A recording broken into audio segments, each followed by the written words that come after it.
Artinya Allah itu lebih dekat dari urat leher kita sendiri? Lalu, kenapa rasa itu tak kunjung hadir? Mungkin karena kita belum benar-benar mengundangnya hadir dalam langkah-langkah kita. Dalam kehidupan yang penuh hiruk-pikuk ini, kadang kita terlalu sibuk mengejar dunia, sampai-sampai lupa bahwa yang memberi dunia adalah Allah. Kita lupa menoleh ke arahnya, lupa mengajaknya dalam setiap keputusan, dalam setiap napas, bahkan dalam setiap langkah kecil kita. Di video ini, kita akan membahas bagaimana caranya agar hati kita selalu tersambung dengan Allah, bagaimana agar langkah-langkah kita selalu dibimbing dan diridainya. Sebuah pelajaran yang diambil dari Mutiara Hikmah Syekh Abdul Qadir Jailani dalam kitab Fathur Rabbani. Jadi, jangan kemana-mana, tetap bersama kami. Semoga apa yang disampaikan menjadi wasilah kebaikan untukmu, keluargamu, dan seluruh umat. Semoga Allah senantiasa menjaga hatimu, menuntun langkahmu, dan menyinari harimu dengan cahaya hidayahnya. Dan semoga kita semua kelak dikumpulkan bersama Rasulullah dalam keadaan husnul khotimah. Amin ya robbal alamin. Poin 1. Jaga hati dari selain Allah. Salah satu ajaran paling mendalam dalam tasawuf adalah tentang hati, karena disitulah pusat kendali manusia sesungguhnya. Dalam kitab Fathur Rabbani, Syekh Abdul Qadir Jailani berkali-kali menekankan pentingnya menjaga hati dari keterikatan pada selain Allah. Mengapa ini penting? Karena hati yang terlalu melekat pada dunia akan sulit merasakan kehadiran Allah dalam hidupnya. Bayangkan seseorang yang setiap hari hanya memikirkan urusan pekerjaan, harta, atau pujian manusia. Hatinya dipenuhi oleh ambisi duniawi, sementara waktu-waktu penting seperti sholat dan zikir ia anggap sebagai beban. Dalam keadaan seperti itu, bisakah ia merasakan kedekatan dengan Allah? Tentu sulit. Syekh Abdul Qadir menyampaikan bahwa hati itu ibarat bejana. Jika dipenuhi dengan air keruh dunia, maka cahaya dari Allah tak akan bisa masuk ke dalamnya. Sebaliknya, jika bejana itu dibersihkan dari segala kotoran duniawi, maka hati itu akan memantulkan cahaya ilahi yang menerangi seluruh langkah hidup seseorang. Menjaga hati dari selain Allah bukan berarti kita harus meninggalkan dunia total, tapi maksudnya adalah jangan sampai dunia tinggal dalam hati, cukup ia ada di tangan. Seorang muslim boleh bekerja, mencari nafkah, memiliki impian, bahkan mencapai kesuksesan dunia. Tapi semua itu dijalani dengan niat dan kesadaran bahwa dunia ini hanyalah alat, bukan tujuan. Ketika seseorang mencintai dunia secara berlebihan, maka rasa takut kehilangan akan merasuk ke dalam hatinya. Ia jadi gelisah, cemas, dan tidak tenang. Tapi jika hati itu terhubung kuat dengan Allah, maka dunia bisa datang dan pergi tanpa mengganggu ketenangannya. Syekh Abdul Qadir juga menjelaskan bahwa salah satu bentuk penyakit hati adalah riya, yaitu melakukan amal karena ingin dilihat manusia. Ini adalah bentuk keterikatan hati pada selain Allah yang sangat halus. Maka dari itu, menjaga hati bukan hanya soal menjauhi cinta dunia secara fisik, tapi juga secara batin. Latihan menjaga hati ini harus dilakukan setiap hari. Ketika akan memulai aktivitas, niatkan karena Allah. Ketika mendapat rezeki, ingat bahwa itu titipan darinya. Ketika dipuji orang, jangan bangga, tapi kembalikan segala kebaikan itu kepada Sang Pemberi segala. Syekh Abdul Qadir juga mengajarkan kepada para muridnya agar mereka senantiasa melakukan murakabah, yaitu merasa diawasi oleh Allah dalam segala keadaan. Dengan rasa ini, maka hati akan terjaga. Setiap langkah akan terasa lebih hati-hati. Setiap keputusan tidak lagi berdasarkan hawa nafsu, tapi berdasarkan ridho dari Allah. Jadi, inti dari menjaga hati dari selain Allah adalah memastikan bahwa cinta, harap, dan takut kita hanya kepadanya. Ketika hati sudah seperti ini, maka hidup menjadi lebih ringan. Tidak mudah goyah ketika diuji, dan tidak sombong saat diberi. Hati yang bersih inilah yang menjadi wadah terbaik bagi kehadiran Allah. Hati seperti inilah yang akan merasakan nikmatnya iman, manisnya sabar, dan indahnya takwa. Maka jangan lelah menjaga hati, karena dari sanalah jalan menuju kedekatan dengan Allah dimulai. Poin 2. Perbanyak zikir dengan kesadaran. Zikir bukan sekadar bacaan yang keluar dari mulut. Zikir yang sejati adalah yang menggetarkan hati, menyentuh jiwa, dan menghidupkan ruh. Dalam tasawuf, zikir dipandang sebagai jembatan antara hamba dan Tuhannya. Ia adalah media untuk menyambungkan hati yang lelah kembali kepada sumber kekuatan yang hakiki, yaitu Allah Subhanahu wa Ta'ala. Syekh Abdul Qadir Jailani dalam Fathur Rabbani menyampaikan bahwa zikir yang diterima bukanlah yang banyak jumlahnya, tapi yang dalam maknanya. Banyak orang bisa mengucapkan ribuan kalimat tasbih, tahlil, tahmid, atau takbir, namun hatinya tetap keras dan hidupnya jauh dari rasa tenang. Itu terjadi karena lisannya sibuk, tapi hatinya lalai. Zikir yang benar adalah zikir yang dilakukan dengan penuh kesadaran. Saat menyebut nama Allah, hatimu hadir. Kamu merasa sedang memanggil Sang Pemilik segala. Kamu menyadari bahwa Allah sedang mendengar, sedang memperhatikan, dan sedang berada sangat dekat denganmu. Syekh Abdul Qadir bahkan menyebut bahwa zikir yang tidak disertai kehadiran hati itu ibarat surat yang kosong. Tampak indah dari luar, tapi isinya tidak sampai kepada yang dituju. Maka dari itu, sebelum berzikir, kosongkan dulu hati dari urusan dunia. Tenangkan pikiran, hadirkan kesadaran bahwa kamu sedang menghadap kepada Allah. Ada beberapa tingkatan zikir dalam ajaran tasawuf. Pertama, zikir lisan. Ini adalah zikir yang masih dilakukan secara verbal. Kedua, zikir hati. Ini dilakukan tanpa suara, hanya di dalam batin. Ketiga, zikir ruhani. Di level ini, seluruh kesadaran tertuju hanya pada Allah, dan tidak ada lagi selain Dia yang mengisi pikiran dan perasaan. Zikir dengan kesadaran akan memberikan dampak besar bagi kehidupan. Ia membuat hati menjadi tenang, seperti yang disampaikan dalam Al-Quran, ala bait zikrillahi tatmainul qulub. Hanya dengan mengingat Allah lah hati menjadi tenang. Ini bukan sekadar slogan, tapi realitas spiritual yang bisa dirasakan oleh siapa saja yang benar-benar berzikir. Zikir juga menjadi benteng dari segala bisikan buruk. Ketika seseorang terbiasa berzikir, maka pikirannya akan lebih jernih. Ia tidak mudah terpancing emosi, tidak mudah iri, dan tidak mudah putus asa. Zikir membentuk pola pikir positif karena kita selalu merasa dalam lindungannya. Syekh Abdul Qadir juga menegaskan bahwa zikir adalah senjata utama seorang hamba dalam menghadapi kehidupan. Di saat semua pintu tertutup, zikir membuka jalan. Di saat musuh datang, zikir menjadi pelindung. Di saat hati terasa gelap, zikir adalah cahaya yang menerangi. Namun, agar zikir bisa menjadi kekuatan, maka ia harus dilakukan secara rutin dan berkelanjutan. Jangan hanya berzikir saat sedih, tapi tinggalkan saat bahagia. Jangan hanya berzikir saat butuh, tapi lupakan saat cukup. Orang yang terus berzikir dalam segala keadaan adalah orang yang benar-benar mengenal Tuhannya. Salah satu metode yang dianjurkan oleh para ulama sufi adalah dengan menetapkan waktu khusus untuk berzikir setiap hari. Misalnya pagi dan sore. Di waktu itu, duduk tenang, baca tasbih, tahlil, dan istighfar, lalu tutup dengan doa. Lakukan ini dengan khusyuk. Jika dilakukan terus-menerus, maka akan terbentuk kedekatan hati yang luar biasa dengan Allah. Selain itu, zikir yang kuat akan menciptakan mahabbah atau cinta kepada Allah. Ketika namanya selalu terucap, maka cinta itu akan tumbuh. Dan dari cinta inilah akan lahir rasa rindu, rasa ingin dekat, ingin taat, dan ingin selalu berada dalam keridoannya. Maka sahabat cahaya hikmah, mari kita perbanyak zikir, bukan hanya dengan lisan, tapi juga dengan kesadaran penuh. Jadikan zikir sebagai nafas kehidupan. Bukan hanya di sajadah, tapi juga di jalanan, di tempat kerja, bahkan saat kita sedang sendiri. Karena Allah tidak pernah jauh. Kitalah yang sering melupakannya. Poin 3. Ikhlas dalam segala amal. Dalam dunia tasawuf, ikhlas adalah pondasi utama dalam beramal.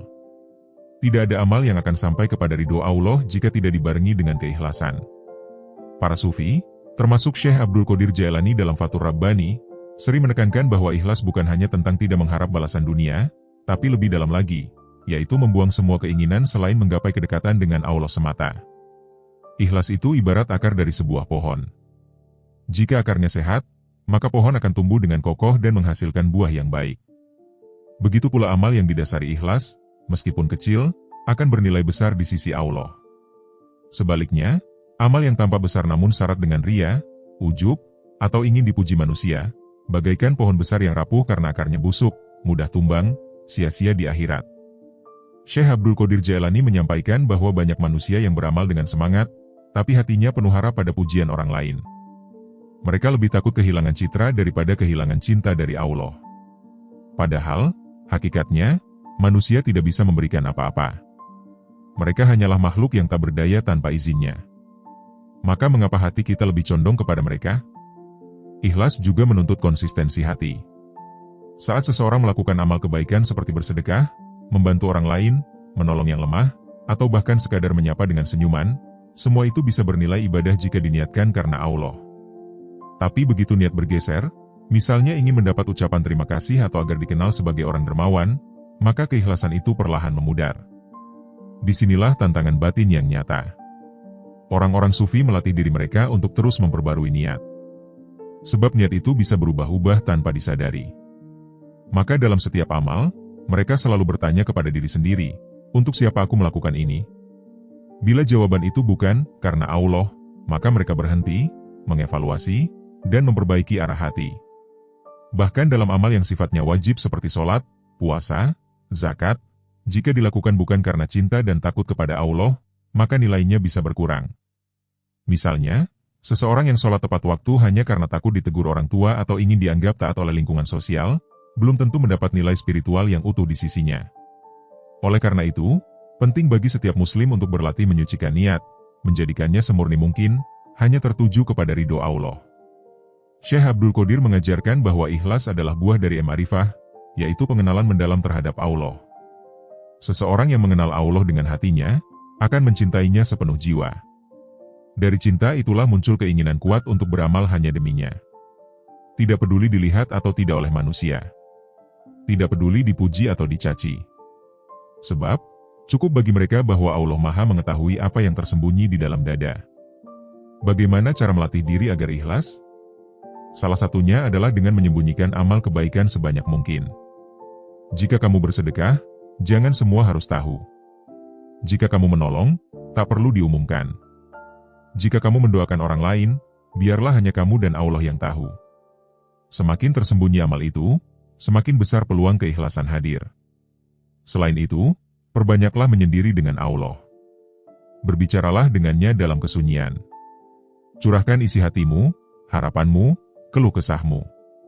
Ketika kamu terbiasa menjalin hubungan batin seperti itu, kamu akan lebih mudah beramal hanya untuknya.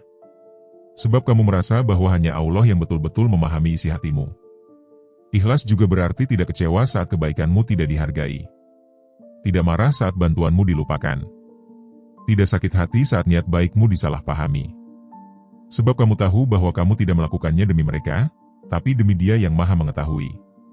Orang yang ikhlas akan tetap berbuat baik meski dunia membencinya, karena yang dicari adalah pandangan Allah, bukan manusia. Poin 4. Tundukkan diri dalam keadaan apapun. Poin ini merupakan inti dari tawadu dan tawakal dalam ajaran tasawuf. Menundukkan diri bukan berarti menjadi lemah atau menyerah, tapi justru bentuk tertinggi dari kekuatan spiritual seorang hamba.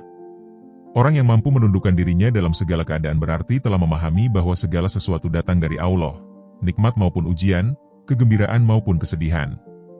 Syekh Abdul Qadir mengajarkan bahwa salah satu tanda seorang hamba dekat dengan Allah adalah ketika dia tetap tenang saat diuji, dan tidak sombong saat diberi nikmat.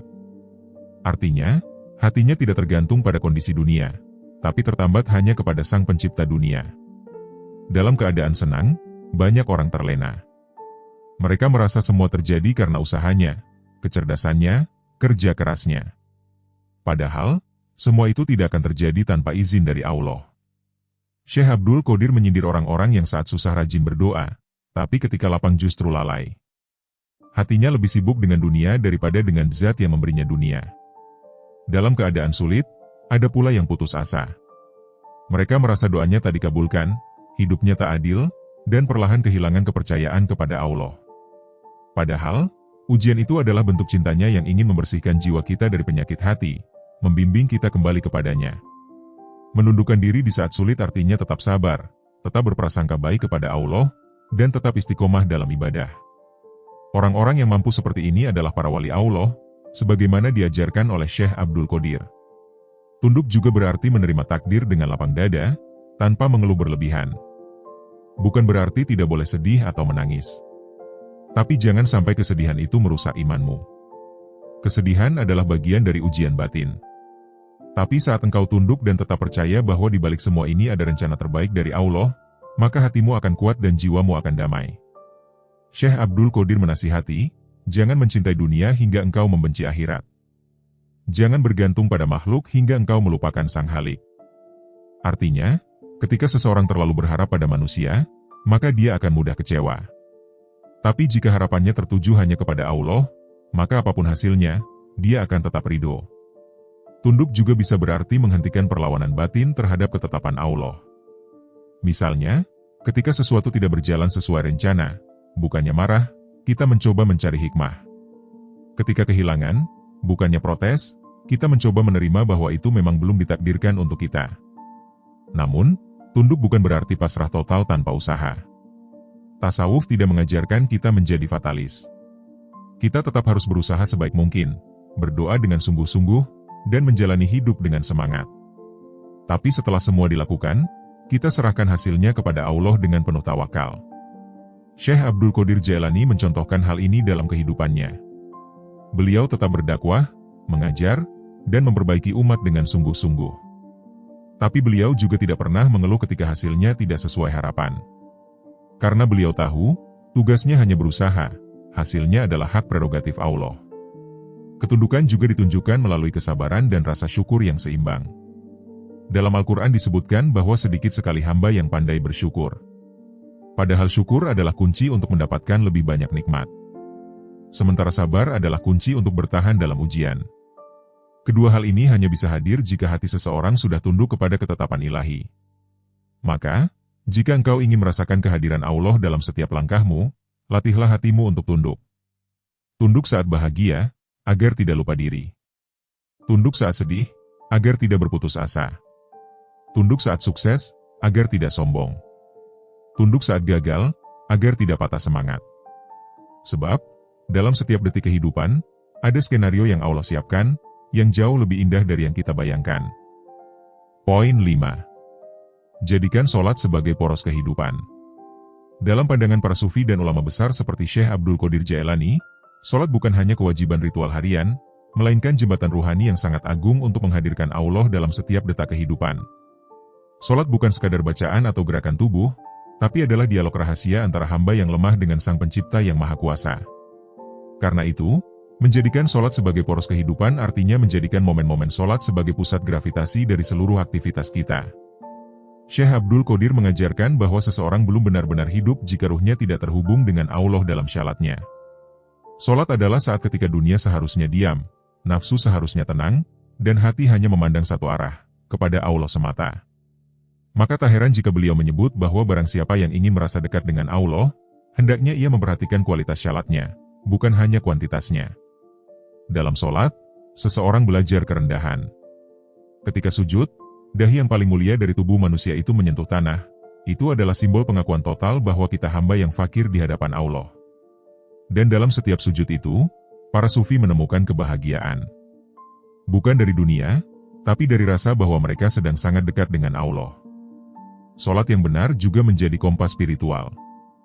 Jika hidup mulai kacau, jiwa gelisah, atau keputusan terasa berat, maka kembalilah ke sholat. Bukan sekadar minta solusi, tapi hadirkan diri secara utuh di dalamnya. Biarkan Allah membimbingmu dengan caranya.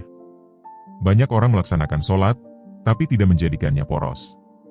Artinya, sholat tetap dilakukan, tapi tidak menjadi penggerak utama hidupnya. Ia bisa saja sukses duniawi, tapi gelisah batinnya karena syalatnya hanya menjadi rutinitas. Dalam tasawuf, ini disebut sholat fisik tanpa ruh.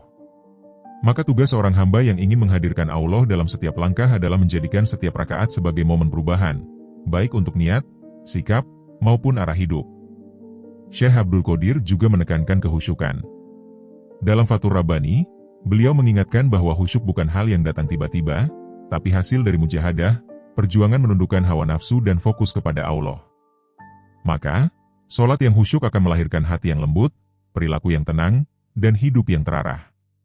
Lebih dalam lagi, sholat yang jadi poros kehidupan akan mempengaruhi cara seseorang bekerja, berbicara, bahkan berpikir. Ia akan menimbang setiap tindakannya. Apakah ini membuatku lebih dekat atau lebih jauh dari Allah? Jika jawabannya menjauhkan, maka ia akan tinggalkan meskipun itu menguntungkan secara duniawi. Sholat juga jadi penjaga spiritual. Dalam satu hari yang penuh godaan dan distraksi, sholat menjadi momen untuk reset diri. Ibaratnya seperti kita sedang menepi sejenak di tengah arus deras kehidupan. Kita kembali menyadari siapa kita, dari mana kita berasal, dan kemana kita akan kembali.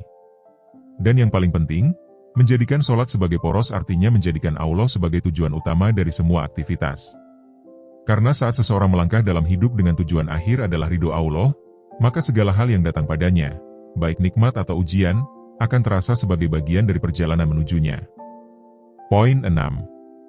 Jauhi maksiat sekecil apapun. Dalam tasawuf, terutama dalam nasihat-nasihat Syekh Abdul Qadir Jailani, maksiat bukan hanya soal pelanggaran hukum agama, tapi merupakan tirai gelap yang menutup cahaya ilahi dari hati seseorang.